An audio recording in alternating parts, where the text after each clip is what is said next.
क्या है? क्या सभी जीवों को एक ही किस्म के भोजन की आवश्यकता होती है? क्वेश्चन नंबर पहला, क्या सभी जीवों को एक ही किस्म के भोजन की आवश्यकता होती है? तो इसका आंसर क्या रहेगा? नहीं।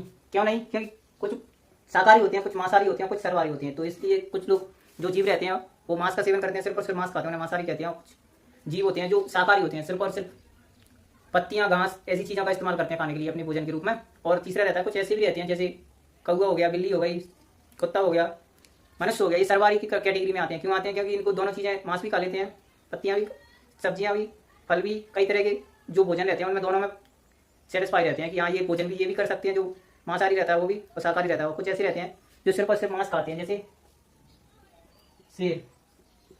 शेर क्या खाता है? ये मांस खाता है। इसके बाद चीता, ये भी मांसाहारी है। दूसरा कौन सा आता है? सर्वाहारी, वो शाकाहारी में गाय आ जाएगी। बकरी। और तीसरा आता है सर्वाहारी, सर्वाहारी में मनुष्य, कुत्ता, बिल्ली और कौवा। ये दोनों चीजें खा सकता है। ये सिर्फ और सिर्फ क्या रहते हैं? मांसाहारी। बकरी और आगे शाकाहारी।